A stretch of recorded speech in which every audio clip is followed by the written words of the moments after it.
Queridos irmãos e irmãs, o presbítero Sandro anunciou o tema da série de mensagens, e nesses próximos domingos, com a graça de Deus, a começar hoje, nós teremos exposições bíblicas do livro de Jonas.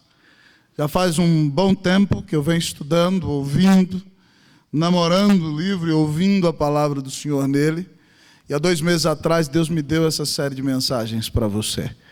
Então, nessa noite, com muita alegria, eu quero convidá-lo a abrir comigo a sua Bíblia, lá no livro do profeta Jonas. Profeta Jonas. Jonas, capítulo 1. E se você não achar, é porque você está precisando ler mais a Bíblia, queridão. Essa é a verdade. Aqui a gente fala a verdade. Jonas, capítulo 1. Jonas, capítulo 1. Coloquemos-nos de pé, amados irmãos. Cumprimento o irmão que está do seu lado aí. Fala por ele, boa noite. Acorda. Lugar de dormir na sua casa. Hoje você veio ouvir a voz de Deus. Jonas, capítulo 1. Jonas, capítulo 1. Todos encontraram, amados irmãos? Eu vejo que tem muita gente que não encontrou. Então, se você está do lado, ajuda aí o irmão que está do seu lado, crente. Seja misericordioso. Jonas, capítulo 1. Jonas 1. Eu vou esperar todo mundo abrir, para ninguém ficar defasado na leitura. Jonas 1. Vamos ler este precioso texto da palavra de Deus. Eu farei a leitura, você acompanha. Diz assim a palavra do Senhor. Veio a palavra do Senhor a Jonas, filho de Amitai, dizendo: Dispõe-te, vai à grande cidade de Nínive e clama contra ela, porque a sua malícia subiu até mim. Jonas se dispôs, mas para fugir da presença do Senhor para Tarsis. E tendo descido a Jope, achou um navio que ia para Tarsis. Pagou, pois, a sua passagem e embarcou nele para ir com eles para Tarsis, para longe da presença do Senhor. Mas o Senhor lançou sobre o mar um forte vento, e fez-se no mar uma grande tempestade, e o navio estava a ponto de se despedaçar. Então os marinheiros, cheios de medo, clamavam cada um ao seu Deus, e lançavam ao mar a carga que estava no navio, para o aliviarem do peso dela. Jonas, porém, havia descido ao porão e se deitado, e dormia profundamente. Chegou-se a ele o mestre do navio e lhe disse: Que se passa contigo? Agarrado no sono? Levanta-te, invoca o teu Deus. Talvez assim esse Deus se lembre de nós, para que não pereçamos. E diziam uns aos outros: Vinde e lancemos sortes, para que saibamos por causa de quem nos sobreveio este mal. E lançaram sortes, e a sorte caiu sobre Jonas. Então lhe disseram: Declara-nos agora por causa de quem nos sobreveio este mal. Que ocupação é a tua? De onde vens? Qual é a tua terra? E de que povo és tu? Ele lhes respondeu: Sou hebreu, e temo ao Senhor, o Deus do céu, que fez o mar e a terra. Então os homens ficaram possuídos de grande temor e lhe disseram: Que é isso que fizeste? Pois sabiam os homens que ele fugia da presença do Senhor, porque ele o havia declarado. Disseram-lhe: Que te faremos para que o mar se nos acalme? Porque o mar se ia tornando cada vez mais tempestuoso. Respondeu-lhes: Tomai-me e lançai-me ao mar, e o mar se aquietará, porque eu sei que por minha causa vos sobreveio esta grande tempestade. Entretanto os homens remavam, esforçando-se para alcançar a terra, mas não podiam, porquanto o mar ia se tornando cada vez mais tempestuoso contra eles. Então clamaram ao Senhor e disseram: Ah, Senhor, rogamos-te que não pereçamos por causa da vida deste homem, e não faças cair sobre nós este sangue quanto a nós inocente, porque tu, Senhor, fizeste como te aprouve. E levantaram a Jonas e o lançaram ao mar, e cessou o mar da sua fúria. Vocês vão ler comigo os 2 últimos versículos numa só voz. Leamos todos. Temeram, pois, estes homens em extremo ao Senhor, e ofereceram sacrifícios ao Senhor, e fizeram votos.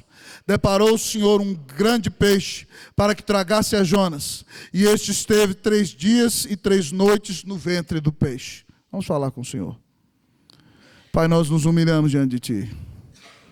Pai, nós queremos dizer que toda a glória, toda a honra, todo o sacrifício de louvor pertencem ao nosso Senhor e Salvador Jesus Cristo.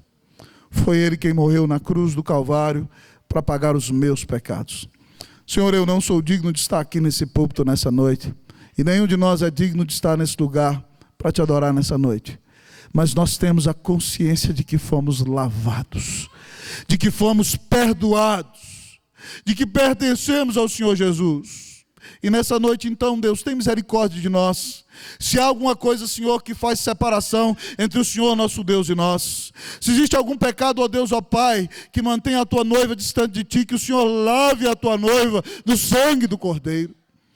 Purifica Teu povo de todo pecado, ó Deus. E que se alguém veio aqui nessa noite e está se escondendo de Ti, que o Senhor o ache com essa palavra, em nome de Jesus, ó Deus. Ó Pai, fala à Tua igreja, que tal como o Senhor ensinou a Jonas no processo do livro, a apaixonar-se por missões, e ele pôde concluir a sua história, mudado por Deus, que a nossa igreja se apaixone pela Tua obra, pelo Teu sonho, pela pregação do Teu evangelho, pela glória do Teu nome, pela salvação de muitas almas. Fala ao nosso coração, Deus eterno, nós não merecemos, mas glorifica Jesus na pregação nessa hora. Nós Te pedimos em nome de Jesus, ó Deus. Amém. Podem sentar, irmãos.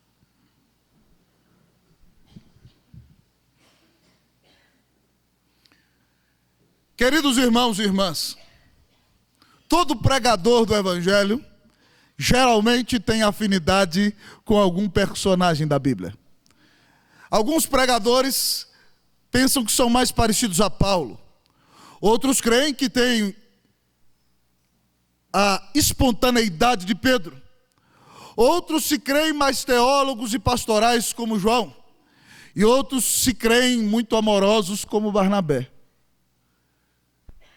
Eu me identifico com Jonas. Jonas é gente como a gente, irmão. E eu me lembro, irmão, quando eu era adolescente lá na igreja, que alguns presbíteros começaram a dizer que eu tinha que ser pastor. Na primeira oportunidade eu voei para Brasília, porque eu não queria ser pastor. Mas não deu para correr de Deus, eu fui para o seminário. E no último ano do seminário eu já tinha minha carreira, presbítero santo, de 20 anos programada e projetada no papel. E Deus aparece com o Chile. E eu não queria ir para o Chile. Mas eu fui. E foi a maior bênção que Deus deu à minha vida. E apesar de tanto pecado e tanta maldade, onde a gente tem passado, Deus, para a glória dEle, nos tem dado frutos no ministério. Eu sou pecador, irmão, eu me identifico com Jonas. Mas será que sou só eu que se identifica com Jonas? Você às vezes não é parecido com Jonas, não. Você tem falado de Jesus para todas as pessoas que aparecem diante de você? Você tem sido uma grande testemunha do Evangelho de Deus no seu lugar, na sua rua, no seu trabalho, em nossa cidade? Irmão, verdadeiramente não sou só eu que sou parecido a Jonas, mas todos nós, se somos sinceros, vamos certamente admitir que nós somos muito, muito parecidos com esse precioso homem de Deus que foi usado pelo Senhor. Mas para saber se nós somos parecidos com ele ou não, nós temos que saber quem é Jonas. Jonas, irmão, é um profeta de Deus, seu nome significa pombo. Ele nasce em Gat-Hefer e cresce em Gat-Hefer. Gat-Hefer, amados irmãos, fica perto de Nazaré. E aí os fariseus erraram quando disseram que nunca tinha se levantado profeta de Nazaré, ou da Galileia, porque Jonas era de lá. E Jonas, amados irmãos, se levanta naquela cidade, e no século 8º a.C., ele ganha muito respeito em Israel como pregador. Sabe por quê? Porque o rei Jeroboão II assume o reino. E Jeroboão era um rei muito mau. Mas Deus falou para Jonas que ele ia reconquistar até nas fronteiras onde Salomão anteriormente dominava. E então Jonas profetizou, e Jeroboão lutou e reconquistou, e Israel se expandiu naquele tempo.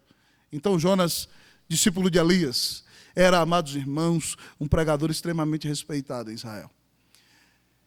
Mas nos dias de Jonas, amados irmãos e irmãs, quem domina o mundo é a Síria, cuja capital é Nínive. E a Síria, amados irmãos, é um império extremamente cruel, Quando eles conquistam, amados irmãos, os seus inimigos, eles cortam as mãos, cortam os braços, cortam as pernas, cortam as línguas e vazam os olhos dos seus oponentes. E os lançam em um montão de gente para que eles morram sufocados.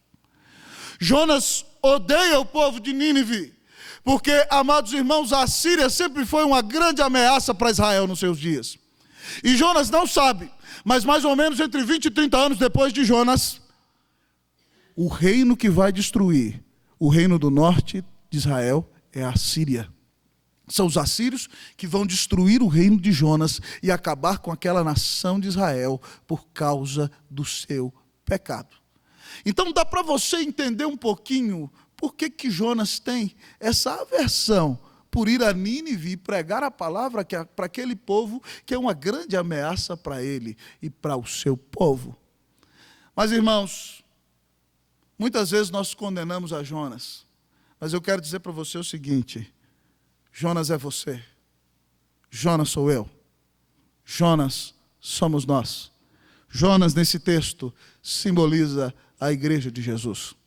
E hoje o Senhor vai falar conosco e vai nos mostrar o que acontece quando a igreja foge de Deus. O que acontece quando a igreja foge de Deus.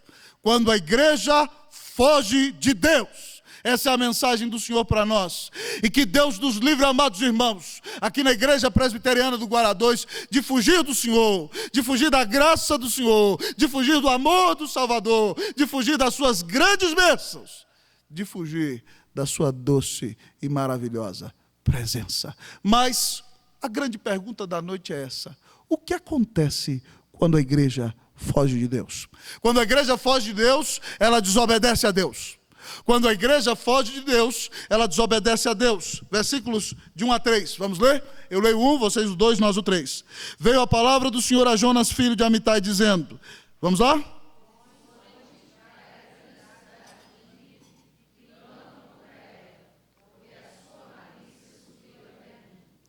Leamos todos o 3.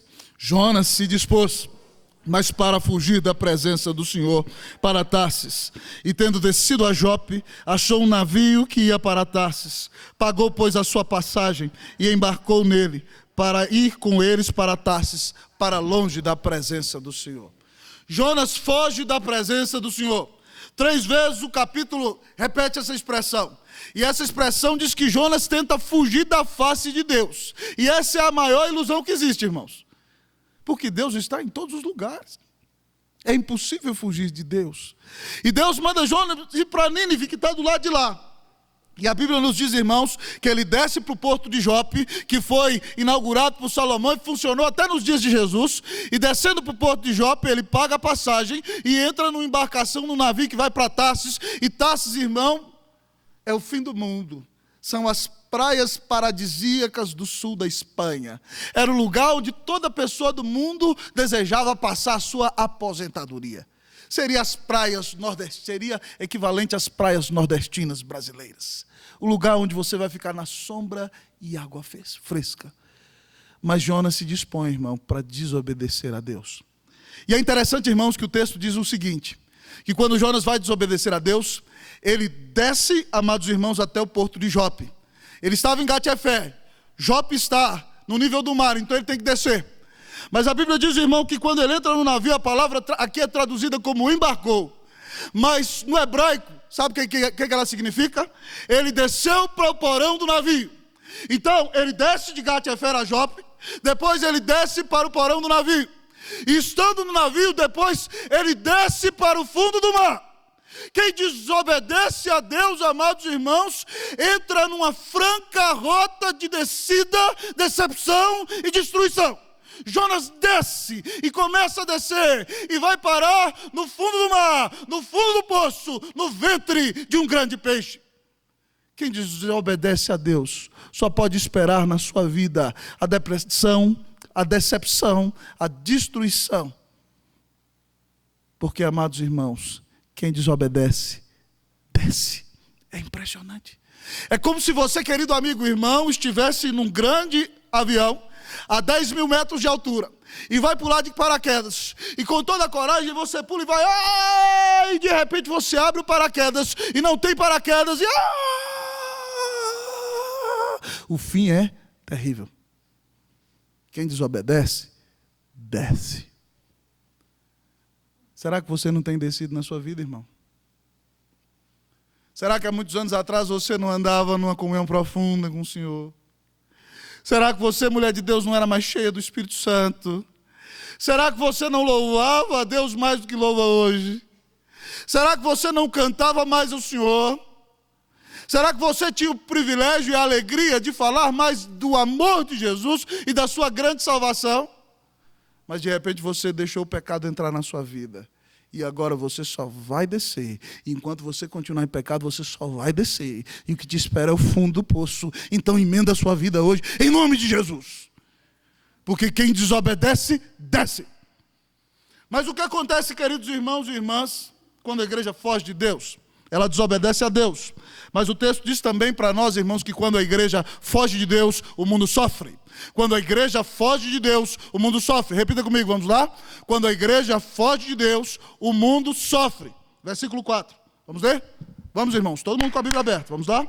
Mas o Senhor lançou sobre o mar um forte vento e fez-se no mar uma grande tempestade, e o navio estava a ponto de se despedaçar. Irmão, Jonas é profeta.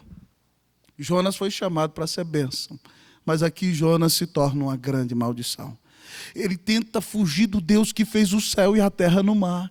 E quando ele está lá no mar, dormindo no fundo do barco, Deus manda uma grande tempestade, amados amigos e irmãos. E a vida de Jonas, que era para ser bênção, se torna uma grande maldição. Porque quando a igreja foge de Deus, o mundo sofre.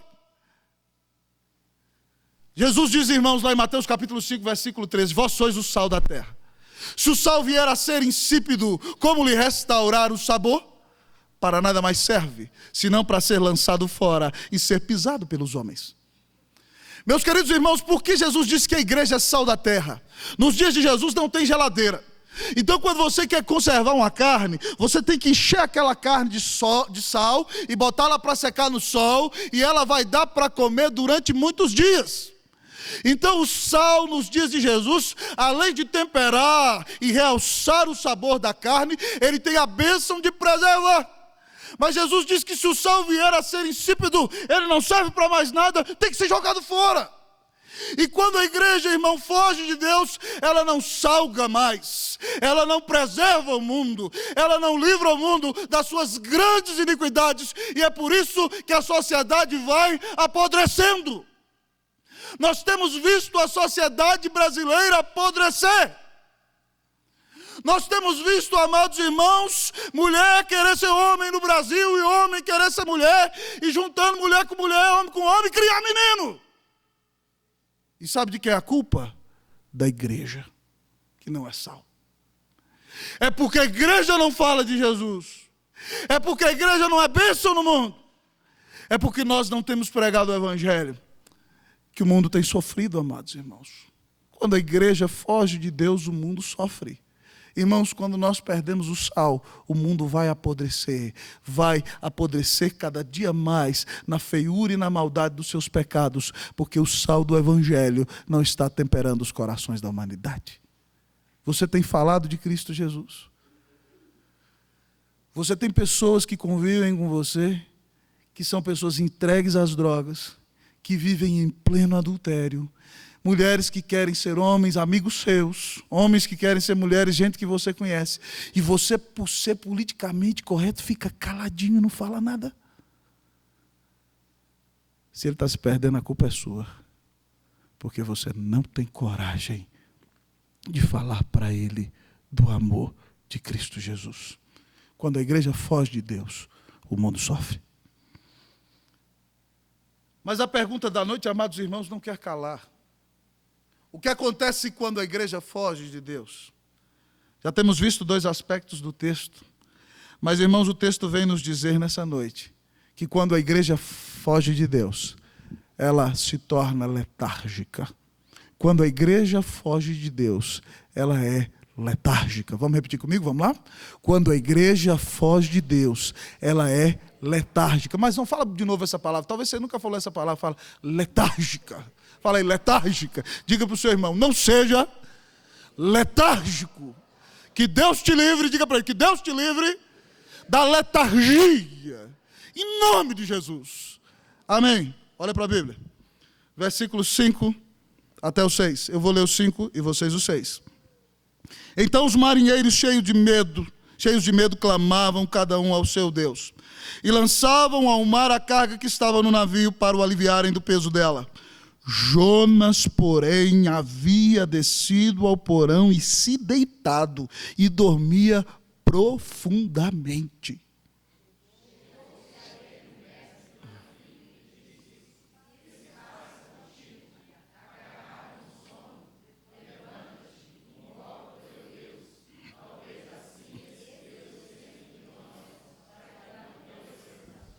Irmãos, isso aqui que acontece no texto, para mim, é uma das coisas mais irônicas que existem.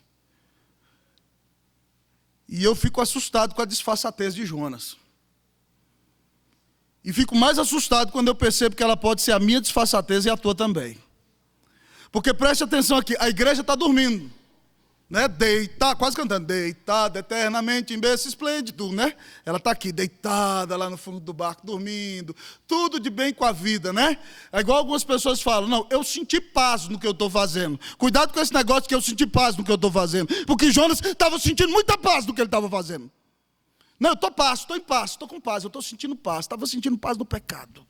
E aí ele está lá dormindo no fundo do barco. Irmãos, e sabe o que o mundo faz? Aqui diz que o mundo está clamando para os seus deuses. O crente está dormindo e os caras estão lá, fazendo a macumba deles lá, irmãos. Estão lá, fazendo reza para os demônios deles. E o crente está dormindo. Mas se não bastasse, eles não ficam só na macumbaria deles. Diz a Bíblia, amados irmãos, que eles vão esvaziar o navio. Eles vão trabalhar. Eles vão fazer alguma coisa. Eles dizem, a situação não pode ficar desse jeito. E eles começam a jogar tudo no mar. E onde está a igreja? A igreja está dormindo. Imagine lá, os ímpios orando para os seus falsos deuses, para as suas imagens, para os demônios. E o crente...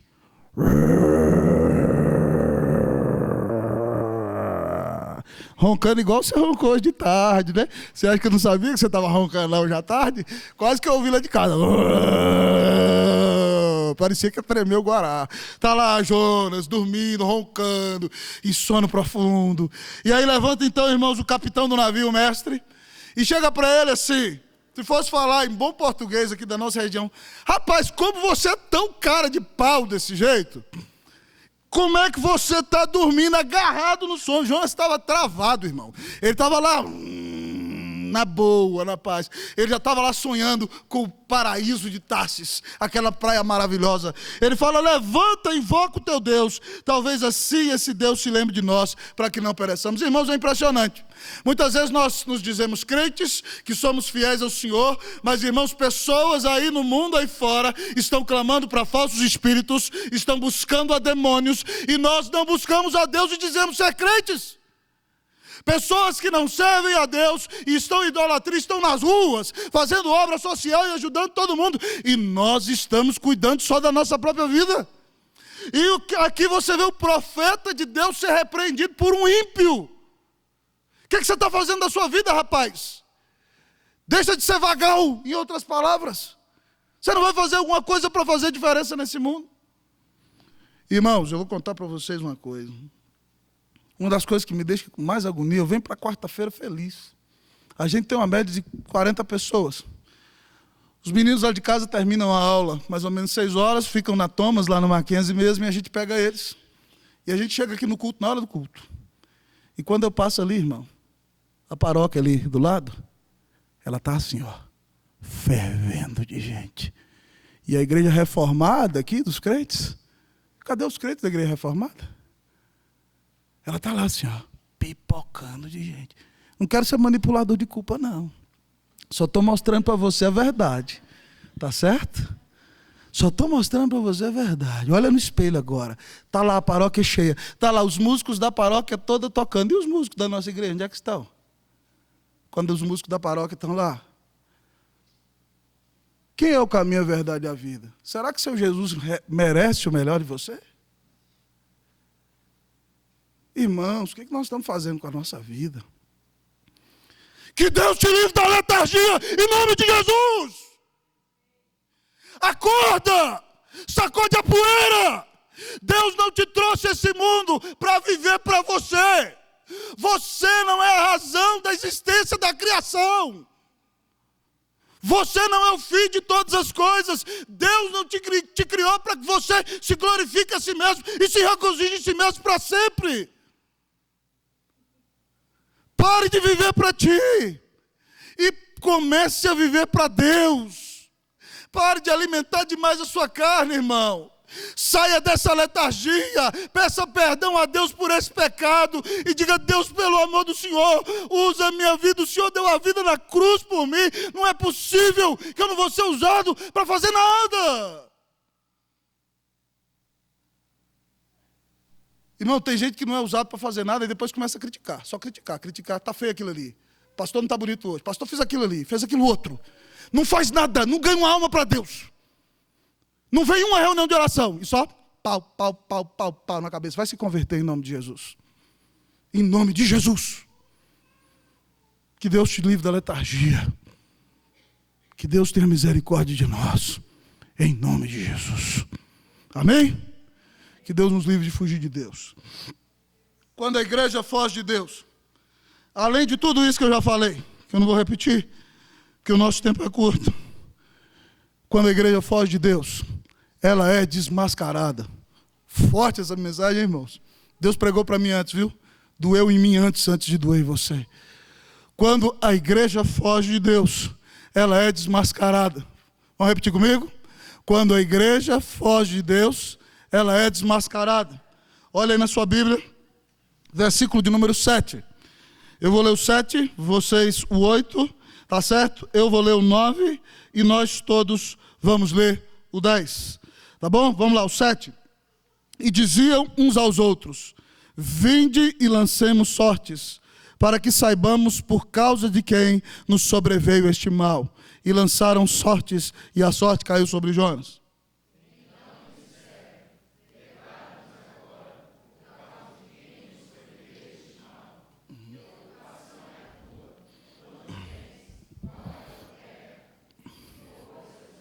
Ele lhes respondeu: sou hebreu e temo ao Senhor, o Deus do céu, que fez o mar e a terra. Todos os 10.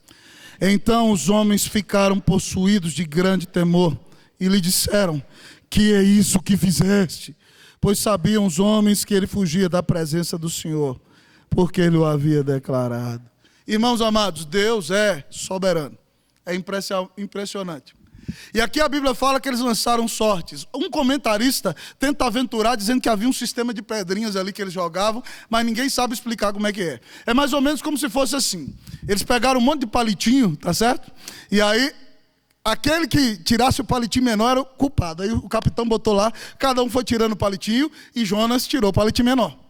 Ou para ficar mais prático para vocês, talvez quando os adolescentes brincam de algumas brincadeiras com objetivos até que não são os melhores, eles rodam a garrafa assim e falam: em quem cair a garrafa vai ter que responder a pergunta. Era mais ou menos assim. Viraram a garrafa. E aí caiu em Jonas, irmão. E o negócio é o seguinte: eu vi o Dr. Stuart Wallet pregando sobre isso, ele falou assim: ó, se você não acredita, aqui a Bíblia não está falando para você ir fazer esses negócios não, viu? Porque você tem a graça de Jesus, você não tem que fazer isso hoje não. Depois vai falar: pastor Rosa está ensinando a virar a garrafa assim para decidir as coisas. Para com isso em nome de Jesus, tá certo? Eu não estou ensinando nada disso. O texto está falando que eles fizeram. Não é para você fazer isso, Deus não gosta de agoreiro. Mas apesar disso tudo, Deus é soberano e usou esse negócio aqui. E eu falava para vocês, o Dr. Stuart Wallet pregou para a gente nesse texto. Ele jogou a moeda para cima e diz: olha, o cara e coroa, Deus já sabe o que vai dar. E ele disse que se você não acredita nisso, você precisa de um desodorante calvinista para te livrar desse fedor, desse seu arminianismo. Porque Deus é soberano, irmão. Deus controla todas as coisas. E aqui Deus dá um jeito de que a sorte cai em Jonas. E aqui, irmãos, eles perguntam para Jonas. Quando o negócio cai em Jonas, eles fazem algumas perguntas para Jonas. Qual é o seu trabalho, rapaz? O que você faz aqui? Qual é a sua profissão? De onde é que você está vindo? Qual é a sua terra? De que povo és tu? E aí Jonas dá uma resposta, irmão, que parece assim quase com uma declaração de confissão de fé. Sou hebreu e temo ao Senhor, o Deus do céu, que fez o mar e a terra. Vocês estão orando para esses deusinhos de vocês aí? Que você acha que um fez a terra, outro fez o mar? O meu é o Deus do céu, que fez o mar e a terra. Ele domina sobre tudo. E quando ele falou isso, irmãos, os homens literalmente gelaram. Como quando você dá um frio na barriga. O mar está lá, jogando o barco de um lado para o outro. E eles viram e falam assim, que é isso que você fez, rapaz? Porque Jonas contou para eles que ele estava fugindo da presença de Deus. Amados irmãos, Jonas é desmascarado. E o que eu quero dizer para você nessa noite, com base nesse texto, é o seguinte: não tem jeito de viver pecando e pensar que Deus não está vendo. Não dá. Deus sabe tudo o que você está fazendo. Talvez você está querendo se esconder de Deus. E sabe aonde você está querendo se esconder de Deus? Na igreja presbiteriana do Guará 2 nessa noite. Você vive uma vida do jeito que quer e vem aqui para a igreja. Deus, estou aqui, ó, eu aqui travei, Senhor. E está querendo se esconder de Deus. Mas não adianta. Jonas tentou se esconder, irmão, e foi desmascarado. Irmãos, Davi diz para nós do Salmo 32 o seguinte: enquanto eu calei os meus pecados, envelheceram os meus ossos em meus constantes gemidos, dia e noite, porque a tua mão pesava sobre mim, e o meu vigor se tornou em sequidão de estio. Então disse, confessarei ao Senhor as minhas transgressões, confessei-te as minhas iniquidades, e tu perdoaste a maldade do meu pecado. Não queira se esconder de Deus, querido. Rasgue a sua alma. Diga para Deus, Senhor, eu sou pecador e tenho ofendido a tua santidade. Pela tua graça, dá-me libertação e dá-me bênção em Cristo Jesus. Hoje no texto, na confissão, os irmãos leram sobre Manassés, feiticeiro, colocou ídolos dentro da casa de Deus, matou seus próprios filhos oferecendo aos demônios. Deus o levou preso pelos assírios, o rei de Judá, mas chegando lá ele se arrependeu e Deus perdoou a iniquidade e a maldade do seu pecado. Deus é um Deus de graça, irmão. Não queira se esconder de Deus. Se você está se escondendo de Deus, se você está brincando de pique-esconde com o céu, o Senhor abriu agora a sua coberta e disse, achei. Já era. Confesse o seu pecado. Pare de querer tapar o sol com a peneira, crente. A Bíblia diz, se confessarmos os nossos pecados, Ele é fiel e justo para nos perdoar os pecados e nos purificar de toda injustiça. Outro dia, Roberto e Flávia cantaram uma música aqui que eu acho o coro muito bonito. Ela diz assim, pecado não se explica, pecado se paga, e Cristo pagou por mim. Se arrependa dos seus pecados. Jesus tem perdão e restauração para você. Se você quiser se esconder de Deus, você vai ser desmascarado. Já rasga logo a alma, para que Deus não tenha que desmascarar você. O que acontece quando a igreja foge de Deus? Um montão de coisa. Eu não vou repetir tudo, não. Se você for inteligente, você vai gravando aí, ou vai escrevendo. Tá certo? Mas o que acontece quando a igreja foge de Deus? Além de tudo que você já aprendeu aqui, o texto nos diz que a igreja é disciplinada. O que acontece quando a igreja foge de Deus? Vamos falar, ela... Não, falou errado. Fala, ela é disciplinada. Você pensa que é ruim? Não, isso é uma grande bênção.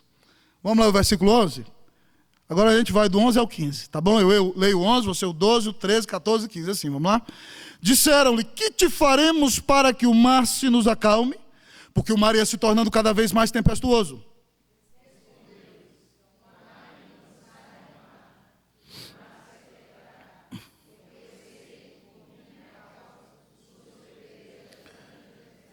Entretanto, os homens remavam, esforçando-se por alcançar a terra, mas não podiam, porquanto o mar ia se tornando cada vez mais tempestuoso contra eles.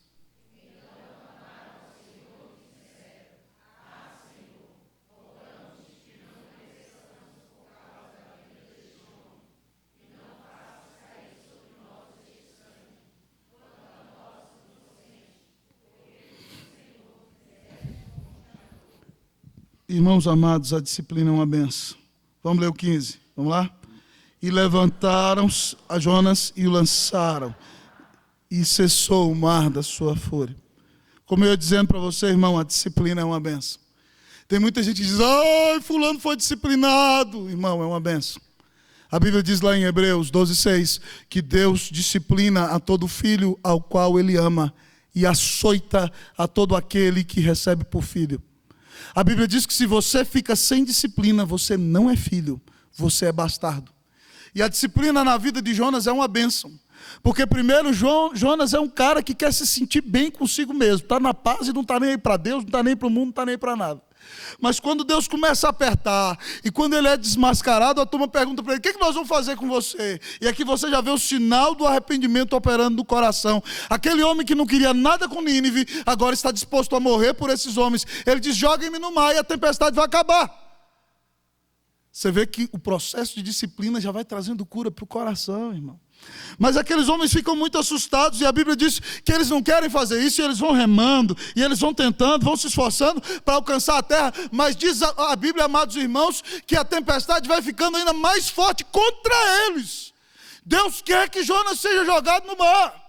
Eles não querem disciplinar Jonas, mas Deus quer que ele seja disciplinado. Então, amados irmãos, a Bíblia diz então que eles já não tendo mais como fugir, fazem uma oração que é uma oração tremenda. Preste atenção, esses homens antes do barco não conhecem a Deus, e agora eles estão, Senhor, gemendo, com exclamações, orando com a alma, dizendo, Deus, nós te pedimos que nós não pereçamos por causa da vida desse homem. Oh Deus, não faz cair sobre nós o sangue dele, porque, ó Deus, o Senhor sabe que nós somos inocentes. Foi o Senhor que fez esse negócio aqui, a culpa não é nossa. Veja bem, diferente dos judeus, que quando Jesus está sendo crucificado, eles dizem, que caia sobre nós o seu sangue. Muito mais ímpios do que esses homens. Eles não querem o sangue inocente caindo sobre eles. Eles sabem que Deus cobra as coisas. E eles então, irmãos, chorando, obrigados pela mão de Deus, eles jogam Jonas no mar. E a Bíblia diz, e aí você vê o milagre, que quando Jonas cai no mar, a tempestade acabou na hora. Quase como naquele dia que Jesus fez assim, ó.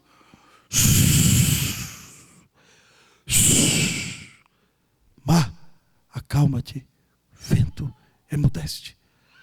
De repente, irmão, o sol brilhou, as nuvens abriram, e a tempestade que já durava dias acabou. Porque Deus queria Jonas disciplinado. E quando a igreja foge de Deus, amados irmãos, ela precisa ser disciplinada. É difícil, irmãos. Às vezes os irmãos têm visto o conselho dessa igreja vir à frente. Às vezes assim, você vê os presbíteros, homens experientes, de renome, de respeito, com a cabeça baixa, alguns chorando, alguns meio tristes, para dizer para a igreja, fulano foi afastado da comunhão, porque ele está em pecado. E alguns, como é que eles fazem um negócio desse? Eles não queriam fazer um negócio desse. Eu não queria. Quase todas as disciplinas, irmãos, que a gente realiza na igreja, eu não quero realizá-las. Eu olho para aquela pessoa e me vejo tão ou mais pecador do que ela. Mas Deus, amados irmãos, quando disciplina, quer provar o seu amor. Então, amado irmão, Jonas aqui é disciplinado. Eu vou dizer alguma coisa para você. Às vezes você vê pessoas sendo disciplinadas na igreja, quando elas são convertidas e são crentes, sabe o que elas fazem? Elas ficam envergonhadas, sim. Porque é lógico, alguém vai chegar na frente e vai falar, fulano foi afastado da comunhão, como é que não fica envergonhado? Mas elas choram, elas se arrependem, elas confessam e são reconciliadas com o Senhor. Mas quando elas não são convertidas, amados irmãos, elas não querem nem saber, elas não aceitam o que a liderança da igreja fez com base nas Escrituras, porque Jesus não é o maior amor da vida delas, e elas não estão interessadas em honrar a Deus. Essa é a verdade. É difícil, irmão, mas Deus disciplina o que Ele ama. Irmãos, você está levando umas varadinhas celestiais? Diga, obrigado, Senhor, é porque eu estou precisando mesmo, não é verdade? Às vezes na minha vida eu falo assim, nossa, hoje eu recebi uma palmada do céu. Dói, não deixa de doer. Mas se Deus te entregasse a tua própria sorte, onde é que você estaria, crente? O que é que você estaria fazendo hoje? Deus te corrige porque Ele te ama. Isso é bênção, isso muda o seu coração. Então, se você está recebendo umas cintadas celestiais, se arrependa em nome de Jesus, porque isso é por amor, é para trazer você aos pés do Senhor. Hoje eu fui para um restaurante almoçar, os meninos estavam com a blusa aqui, né, do coralzinho, e a menina nos atendendo, e ela viu a blusa do coralzinho, eu comecei a falar com ela, e ela falou: eu já fui de igreja.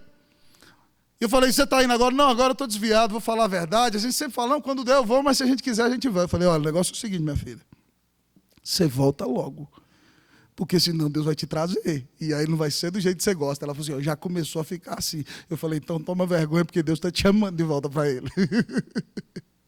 Irmão, busque a Jesus. Se Deus está disciplinando você é porque Ele te ama. Pare de reclamar: Deus esqueceu de mim. Deus te ama. Se Ele tivesse esquecido de você, Ele nem se preocuparia de corrigir você. Mas, irmão, vamos lá. Esse vai ser o sermão mais longo, mas é palavra para o seu coração, então você está recebendo banquete espiritual, se alegre. O que acontece quando a igreja foge de Deus? Deus converte os pecadores. Louvado seja o Senhor. Não é só paulada não, gente. Não é só paulada não. Tem coisa boa. Hein? O que acontece quando a igreja foge de Deus? Vamos lá? Deus converte os pecadores. Vou perguntar e a igreja responde: igreja cheia de vida. O que acontece quando a igreja foge de Deus? Mais forte, vamos lá? Deus converte os pecadores. Versículo 16. Vamos ler todos juntos, irmãos? Temeram, pois, estes homens em extremo ao Senhor, e ofereceram sacrifícios ao Senhor, e fizeram votos.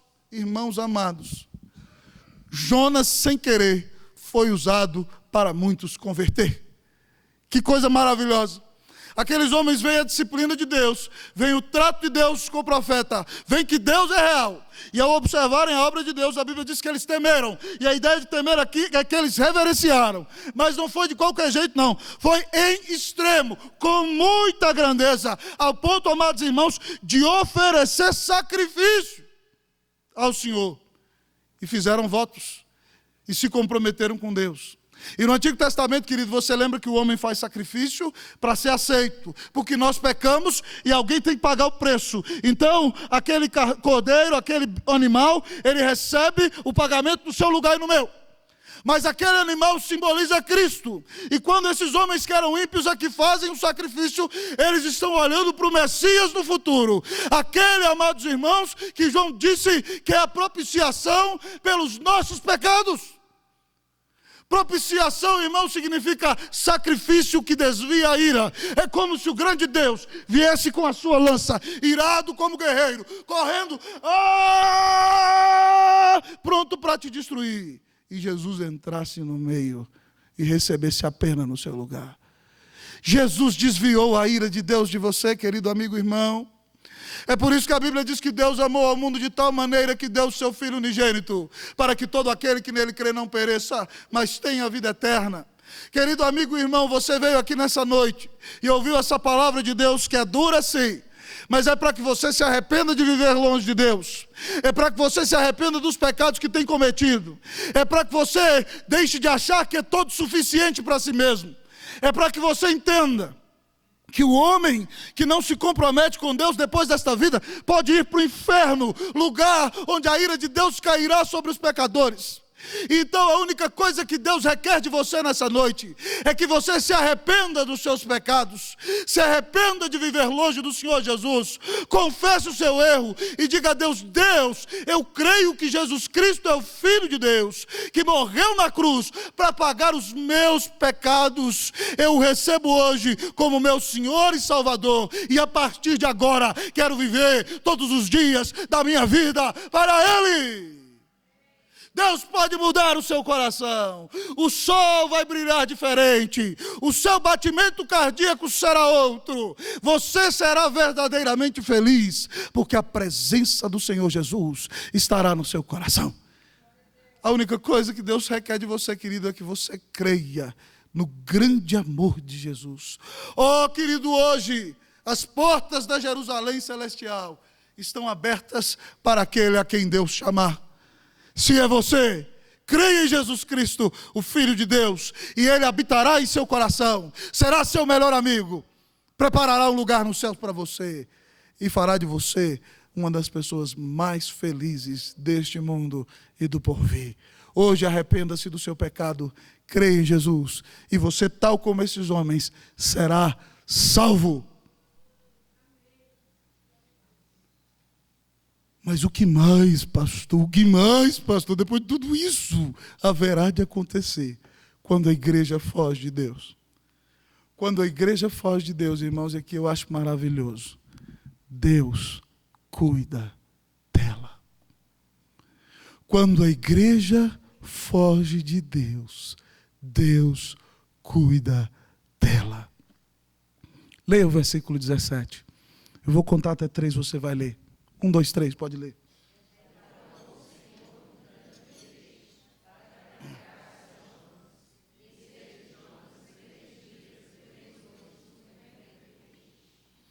Meus queridos irmãos, Deus pode deixar Jonas se afundar no mar e se arrebentar. Mas Deus é bom, amados irmãos, e traz um grande peixe. A Bíblia não diz que é baleia. E esse grande peixe traga Jonas. E Jonas fica ali, simbolizando que Cristo ficou 3 dias na sepultura, 3 dias e 3 noites no ventre do peixe. Jonas fica ali. Talvez, irmão, você recebeu uma notícia terrível. Talvez você recebeu a notícia de uma grande enfermidade. Talvez o seu tratamento está doído. E você se sente talvez na barriga de um grande peixe. E você está vendo ali aqueles sucos gástricos fedorentos ao seu lado.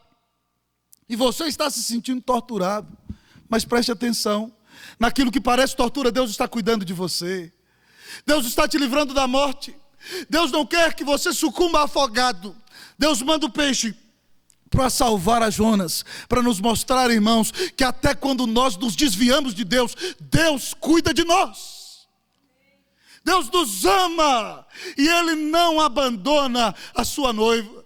É por isso, irmãos, que eu gosto muito daquele cântico do Kleber Lucas, que ele diz assim: eu preciso aprender um pouco aqui, eu preciso aprender um pouco ali, eu preciso aprender mais de Deus, porque Ele é quem cuida de mim. E aí no coro ele diz: Deus cuida de mim na sombra das suas asas. Deus cuida de mim, eu amo a sua casa. E não ando sozinho, não estou sozinho, pois sei, Deus cuida de mim. Ou se você quiser ser mais presbiteriano, você vai dizer: Deus cuidará de ti, na tua dor, com todo amor, jamais te deixará. Deus cuidará de ti. Deus está cuidando de você, crente.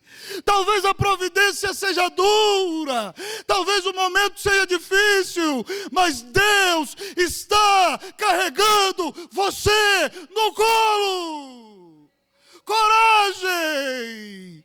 Confie, Deus está fazendo o melhor para você, Ele te ama, Ele está cuidando de você. Então louve a Deus, adore a Deus, glorifique a Deus, se arrependa do seu pecado, não fuja de Deus, não há como fugir de Deus. Comprometa-se hoje a viver o Evangelho, comprometa-se a obedecer ao Senhor. Deus te chamou para isso. Levante-se agora e adore a Deus, porque Ele cuida de você. Louvemos ao Senhor com o cântico: Deus cuida